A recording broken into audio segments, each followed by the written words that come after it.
Guys, welcome. I've got Trent Cooper and Cara Antonio on the line, both Frio crew, both captain and coach. Great to have you. And how's everything in WA, Cara? Yeah, thanks for having us.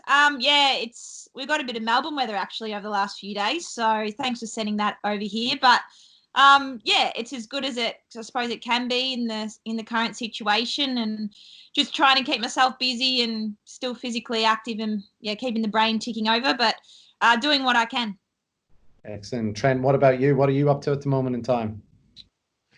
Yeah, I've sort of become the primary carer a bit at home. My wife's still working full time, but from home, which is a challenge with a 3-year-old and a 9-month-old. But yeah, it's been great having that time with the kids at home, and then just do a little bit with the footy still. But to have that time at home, wasn't that wrapped on it when the season was ended quickly and different things. But now I really enjoyed that time. I think it'll be something that I'll look back on in the future as being very fortunate to have.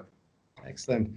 Trent, we'll stay with you. Just we'd start on your journey. Talk to me or talk to everyone about your journey and how you ended up being, head coach of the AFLW team over in Fremantle. Talk us through where did it start, where has it brought you to, and where you've ended up.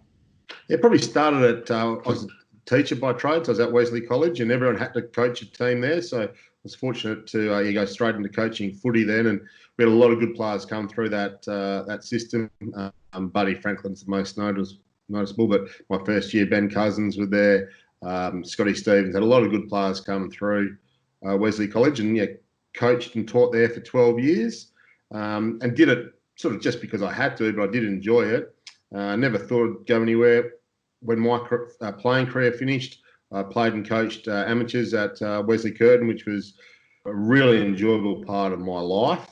Doing that, had a great time then, and then ended up at Swan Districts, assistant coach of the league and coaching the Colts. It's actually where I first met Cara. She was playing for the Swan District side. She did a pre-season with our Colts one year because she wanted to improve and get better, because probably the standard of the Waffle women's comp wasn't that high at that stage. That's where we first crossed paths, and did that for a few years. Had a bit of success with that Colt side, and then went back to amateurs, coached my amateur side, and was fortunate enough to coach the State 18s women's team for a couple of years. And that sort of I'd had an interest in the women's football through what had happened at Swans. We're a very good club, but then he coached the State 18s, and then fortunate enough that the Fremantle job became available, and picked up that and haven't looked back since. Excellent. Obviously, Cara, you're ambassador for our Tackle Your Feelings program, and you've done a number of stories for us on our website, which you can check out at tackleyourfeelings.org.au. But in a snapshot, Cara, tell us about your journey on footy and how you kept in the game to basically where you are now as leader of the Freo Footy Club. Yeah, so I grew up in Victoria, played a lot of junior footy at Mornington Peninsula way, and it got to the point where I was playing in the boys' league and girls weren't allowed to play anymore. So took up umpiring, actually, believe it or not, and did umpiring for a couple of years, but missed it so much. And it just so happened to be that one of my umpiring mates played for the local girls' team that I didn't even know existed. So went down there and played a couple of years for the juniors. And then had a few mates and started playing senior footy in Melbourne. Then kind of ran into a few hurdles with injuries. Did my knee in year 12 and did my shoulder about 5 years after, or 3 years after that. So a few hurdles and lost the passion for the game a little bit. So kind of decided to get on a plane and move to Perth and study teaching. And so glad I did jump on that plane and moved over here. I was only going to stay for a year, but obviously I'm still here now, almost 8 years later, and the opportunities that I've been given and grabbed a hold of being over here in Perth, obviously first and foremost playing at Swan Districts and being able to captain the side to a number of premierships and have great success there, and then play for my state and beat Victoria, which was a different feeling. The first ever time that a women's open team has beaten Victoria, which was pretty cool. And then obviously being drafted to the Dockers and being there for the last 4 years, I've definitely learnt a lot and grown a number of challenges across the first couple of years. But I think what we've developed and what we've built down there over the last 24 months is something really special and something I'm really proud of. And I want to be able to give back once my playing days are done and get into the coaching side of things. I've done a bit of coaching with Swan Districts in both the amateur men's competition. So we actually ran a prison program through work for 4 years that I was fortunate enough to coach, which was a very eye-opening but an amazing experience. And then took on the head coach of the Waffle W girls last season. So yeah, I've had a very interesting, I suppose, journey, one that I've really enjoyed, but obviously more to come, and I'm excited to see where I can go. Excellent. Both two tremendous journeys. And I guess, Trent, for you, talk to me, like, your journey's been fantastic, and you've showed, obviously, tremendous resilience to stay in the game and to now coach, the unbeating 2020 Fremantle Dockers side. Is there anyone that you have turned to over your career, i.e. role model or a mentor that you can speak of that has kept your resilience in check and kept you on the path of coaching? It's probably my wife, to be honest. Coming from not a high-profile background, it's always harder to break in, possibly into that. So it was about 5 or 6 years ago when we discussed that I probably really am enjoying this. I think I'm okay at it. I'd like to have a go at it, but it meant taking a big pay cut, a lot of sacrifices to do that. So I couldn't have done that without her supporting me in that role. So she's one I bounce ideas off all the time. In the coaching specifically, it's been a lot of different people. We did the level 3 high performance course together, and the biggest thing I got out of that course was to be yourself and to not be like other coaches, because you looked at the great coaches and you think, I want to be like them. But if it's not your personality style, it won't work. So I've learned from that to take as many different, the best of each coach that I've seen and try to then let that suit my personality style and go from there. So I wouldn't say there was any one in particular. I played under John Todd, who was an amazing coach and took a lot of his philosophies, I think, out of it, but I go about it in a different way. And I got to see Ross Lyon in action last year, and again, so much to take out of what he did, but then I'll do it in my own style. And now with Justin Longmuir as well, who's probably a little bit more similar to the way I coach. Again, there's a lot to take out, but you never stop learning as a coach, and any opportunity you get to work with different coaches is always valuable. Excellent. Talk to me about the season. Obviously, a really, really good season, and then obviously the pandemic hit. What were your initial thoughts? Was it a hang-on phase to say, oh, let's keep it going for as long as we can? Or, obviously safety was paramount of all the players. Like, what were your initial thoughts on when, you saw the final sort of being reduced, first of all, and then the potential stop? Yeah, we sort of could see it coming, and we knew that we probably weren't going to get to that end point. So we'd travelled the previous week before it all came crashing down, and we were already in face masks, and we all had our own floor in the hotel. So we could see it was sort of coming. The NBA had been cancelled, different things. So we sort of had a sense it was going to be coming, and we talked about right from the Western Bulldogs game, which was our last regular season game, this could be the last time we play. Let's play everyone like a grand final. So we sort of had a sense the end was coming. We were hoping that the AFL would bring a grand final forward so that we could get a winner. That in the end, that wasn't the case. So we just had to go and play. We played Gold Coast in the final, and we talked about it possibly being our last game together. So let's make sure we put on a show. And we did do that. So that gives us some comfort coming out of the season that we did put it all together in a final, because it would have been really hard after not performing in the finals last year if we didn't get that opportunity. So at least we did get that opportunity. It was gutting when it did happen, but no problems with the decision to pull the season when it did. Safety of not just us, but the whole country could have been exposed if that decision wasn't made. So no problems with that decision at all. And Cara, from a leadership point of view and captain of the club, like how did you, embrace the players and connect with the players during that time? Because obviously there'd be a lot of disappointment and whatnot, and potential anger as well. So how, with your role as leader, did you funnel some of that anger and frustration, people being frustrated at that time? I probably took a few hours for it to sink in, I think. Because initially, like as Trent said, we probably knew it was going to happen, but I think when it actually did happen, it was like, oh crap, like this is real now.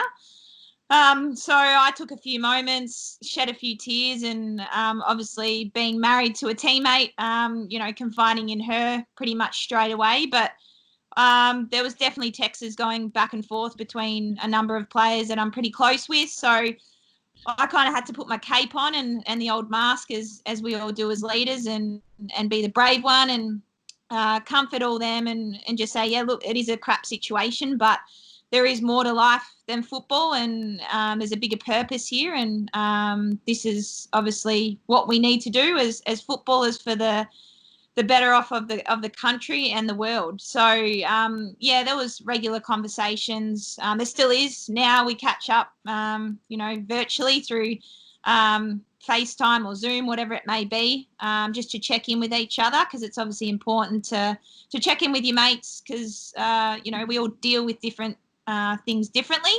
And it's nice to just keep connected and keep on top of what's really going on. Yeah, most definitely.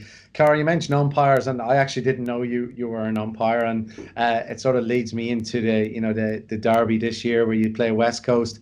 Talk to me, like it was a great game, great spectacle. I watched it on TV. I think it was a Saturday it was Saturday afternoon, I think, here in Melbourne, and or Saturday evening in Melbourne, and it was just absolutely terrific. There was great atmosphere, a lot of high tension and pressure, especially at the quarter time and 3/4 time breaks. Talk me through, the high pressure situations and the moment that, sparked within the game. You know better than most that whatever happens on the field stays on the field, but there's obviously, it was the first ever AFLW derby in WA, so both teams wanted to make their mark on the competition and make sure, both or either team got the win. So there was definitely a few things said out there, a bit of banter with old teammates, which was a bit of fun from our end, obviously, because we got the last laugh at the end of the day. But, as soon as you cross the white line, it's business as usual and you want to get the 4 points. And we obviously started the game really, really strong, tackled hard. We knew we wanted to hit the ground running and, we pride ourselves on our pressure game. So we knew if we could keep that and sustain that for a quarter and build on that throughout the game that we probably could run over the top. And it was a lot of fun. There was a lot of smiles coming from my end and a few laughs, obviously, but all in good fun. And it was obviously definitely a game to remember this season. And Trent, from your point of view, coaching and managing those emotions leading up to those big games, how was it for you to have the first local derby and crosstown rivals or whatever it might be, and manage the emotions of the girls in that way in the week sort of leading up to it? Yeah, it's probably the easiest game I've ever coached because I knew the girls would be up for it. So there was no drama with that. To be honest, I really felt the pressure myself that week. We had to win that game. The girls had made the decision to stay with us for less money. A lot of them, they could have gone across. So we were pretty confident that we were the better team with the existing team, not an expansion team. But I really did feel that pressure internally that we had to win that game, which I don't normally do. I knew the girls would play well, so it was just keeping their emotions in check to make sure that they didn't go off task. But yeah, they were awesome that day, the way they attacked all day. And then I remember coming in thinking, okay, it'll be a big challenge to get them ready for next week. So we've got to try to let them enjoy it, but just bring it down. And by the time I come into the rooms, there's a video out this week. My son, was his 3rd birthday, all the girls jumping, dancing around, singing Let's Get Loud. And it was a great moment. And that's what we have to do in female footy. You have to let them enjoy it and go on. And fortunately, we managed to get them back up next week and get another win. Yeah, excellent. And on that, managing females versus, coaching males as well, what are the key differences for you, from training or whatever it might be? It's funny because I thought there was a lot of differences when I first started. Now, I think if I went back to coaching men, I'd taken a lot of the philosophies that I've done, I've learned from the girls. It's all about relationships, getting to know them. Every conversation you have can have a positive or a negative effect on the players. So I think with the women, I was probably more careful with my conversations and what I said to start with in particularly. But if I went back to coaching men, I think I'd do the same thing and really think carefully through every conversation. The girls play better when they're relaxed and are enjoying it. So that's just a key part of it. But again, now I think when I go back, it might be a case of maybe releasing some of the pressure off the boys and letting them do their thing naturally. The girls are really good at structures, better than boys, at picking up structures and maintaining them. My wife tells me that's because we can do more than one thing at once, and men can't. But sometimes the girls do overthink things and don't play on instinct naturally. So trying to bring that out of them is something that we have to do. So there is quite a lot of difference, but I think if I ever did go back to coaching men, that I'd take a lot of those philosophies that I've learnt that the girls have taught me back to that environment. Excellent. And Cara, you've seen, like I've seen from a spectator's point of view, like the game is growing, from strength to strength each year. The skill levels is increasing. Is there any sort of things that you would do to the game right at this stage or next season to slightly improve it again, or is that just something that will naturally occur over time?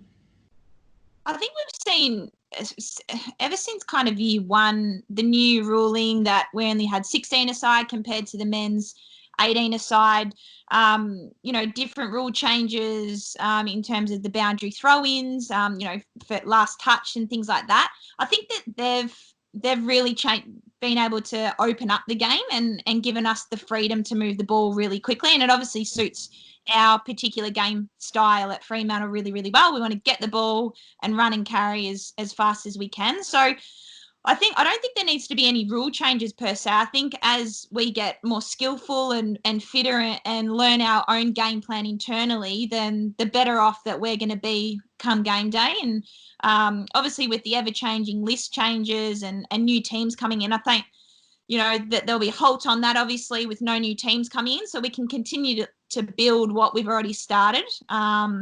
And I think, we'll see another increase again next year. The young kids coming through are picking up a footy at such a younger age than what we did back in the day. So they've had footy their whole entire life, whereas there's a lot of mature age players that are currently playing that probably have come from a different sport.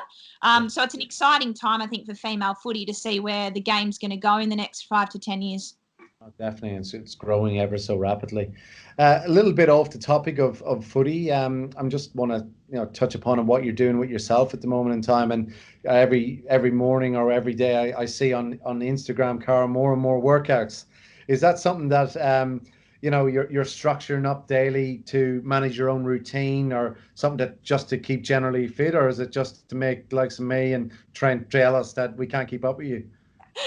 No, it's definitely just to keep myself sane in isolation and give myself a little bit of a routine. Obviously, with gyms closing and our Coburn facility closing and things like that, I've gone and hired some gym equipment. So I've set up a little gym set up in the backyard, which has been really good. Obviously, not allowed to leave your houses has been a little bit tricky, but yeah, it's just it's the one thing that I love to do, and it keeps my mental health in check. Not just, obviously, I don't do it it's obviously good with the physical benefits, but it's more just to keep me a bit sane and get into a little bit of a routine and structure so I can set my day up and get the most out of it. So yeah, it's definitely kept me sane throughout this tough period. Excellent. Trent, what are you doing yourself, for your own mental well-being? Like, how's connection with the family been? How's more time at home been? What are some of the things that you are doing to keep a positive outlook? Yeah, the family time's just been great. I've got 9-month-old, so I've got a lot stronger bond with her than I did with my son at the same age, just because I'm around so much. And then, spending time with a 3-year-old Peyton, he's just loved it.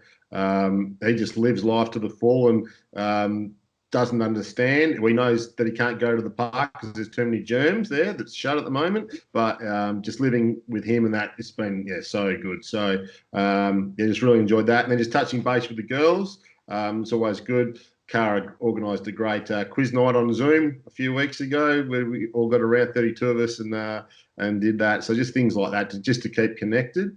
It's been really good. And Cara's workouts, she's not on her own. There's about 5 or 6 of them that go and say, I like to reach out to the other girls and say, don't worry, you don't have to do this. It's Cara's way, Kiara Bauer's way. It's their way of dealing with things.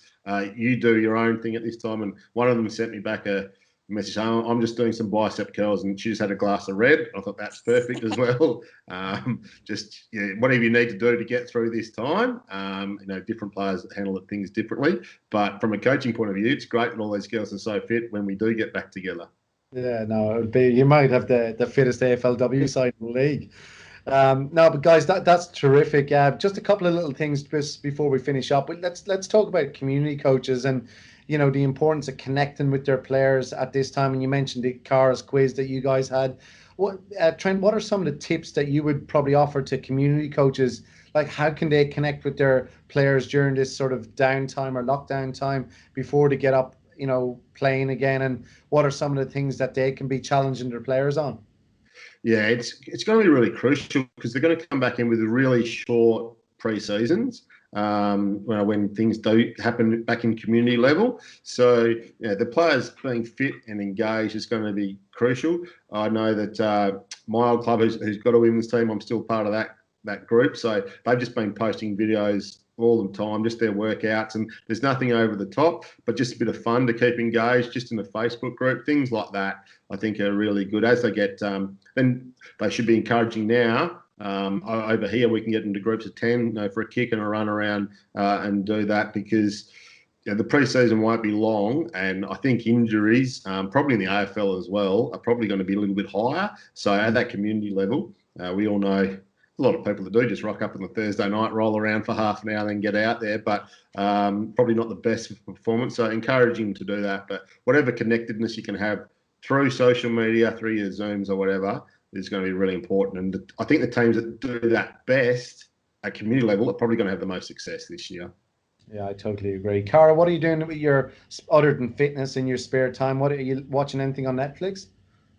Oh, there's a few that are on the go, actually. Whatever's kind of the old Tiger King got a bit of a run, but I'm a bit overhearing about it, to be honest. But Ebony and I are into our jail crime shows, so there's a few on the go at the moment, which are quite interesting. All the true crime stories, which we enjoy. Yeah, I have a good one. We were watching at Belfast show, actually, back home in Ireland. The Fall is a good one. Oh, fun. Seen it. Yeah. You've seen it already. Are you well on there? Have you watched the Michael Jordan, The Last Dance yet? We've started that. Yeah, we're up to episode 2, so I'm enjoying that so far. Good. No, it's a good watch, and Trent, that'll be a good one for you to watch as well. Watching that, really enjoying it, and just seeing all the different characters that are required to make a successful team. So obviously Jerry Krause gets a really bad rap through this, but probably if it wasn't for him, that team never would have come together. So everyone's got their roles to play. And I'm just loving watching Phil Jackson and the way he coaches, and every player's different, and you don't treat every player the same, but you've got to get the best out of them. So you have your rules that you keep to, but I don't think I'll let any of my players go to Vegas for 48 hours mid-season, but you still do have to treat them a little bit differently, each of them. Yeah, most definitely. All right, guys, we'll finish up. I've got one little segment that we'll do. So I call it the new normal. It's a rapid fire round. You don't get a lot of thinking for these answers. So Trent, we'll start with you and then come up to Cara with the same question. So the first question on the new normal: what are your thoughts on TikTok, and can you see yourself doing one? Great to watch. Hoping I don't get nominated. I've actually got a TikTok account. I was that bored in isolation. I got one, and I'm actually really enjoying it. I've realised that dancing isn't my strength, though, so I'll stick to what I'm good at. Okay, very good. What, Trent, the handshake, will it come back into vogue? I think it will eventually, but it could be a while without it. So, I think it will eventually, but it's a hard habit to break. But I think it will eventually, but it could be a while away. The old elbow taps or foot taps might come into play for a little bit. I think the hardest thing with the handshake is it's someone that you haven't seen in a long time. And you guys have been released out of lockdown a little bit now, and seeing that person for, you know, the first time in weeks, when you go to approach, you go, oh, I can't shake hands. Oh. And we played Western Bulldogs in round 5 before it was sort of advised not to do it, but it wasn't against it. And I walked up to Nathan Burke, the opposition coach, and I wasn't going to shake his hand. He put out his hand. I thought, this is a 300-game legend. I'm not saying no, so I just shook his hand. It's like, you can't, when someone like that puts out his hand, you just have to shake it. But yeah, things have changed since then. Exactly. Question to Cara. Cara, will hand sanitizer become part of your kit? Definitely. I think it's something, that you probably until now haven't really thought about, but it's, all with hygiene. I think we should all be sanitizing, knowing all the germs out there. And Trent, your kids are a little young for this yet, but with homeschooling, will teachers have the power to tell their kids, you're staying at home tomorrow, Dad's going to be teaching you? Yeah, no, I think a few parents are working out what teaching's all about, and I think if teachers ask for a raise, I think the parents might be willing at the moment. Yeah, so being a teacher myself, I know what it's like, and I think kids at home behave worse for what they do at school as well. So it's hard work homeschooling. Happy that I can just play with a 3-year-old at the moment and not have to teach him too much. Excellent. And a last word from each of you. Like, do you think this COVID-19, the whole pandemic, is just a time for us to reset and slow down a little bit? And what is your new view of the new world when it starts opening back up again, Trent? Yeah, absolutely. Like, it's been the biggest positive, and obviously there's been disaster around the world with the deaths and things. But from a personal point of view and for just society in general, I think it is that reset. People will work out what really is valuable, and maybe going to work from 9 to 7 o'clock every night isn't that valuable. Time at home with friends and family, and I think people will come out of it and maybe do things differently for a long time now, which is going to be a great thing, I think. And Cara, for you, do you think Trent will have more virtual meetings over Zoom to give you girls more time at home?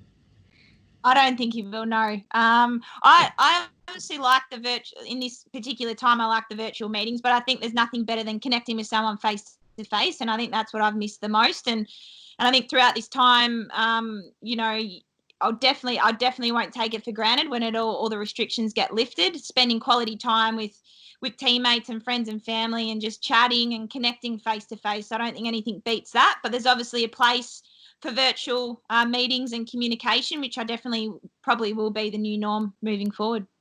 Excellent, guys. Thanks very much for your time.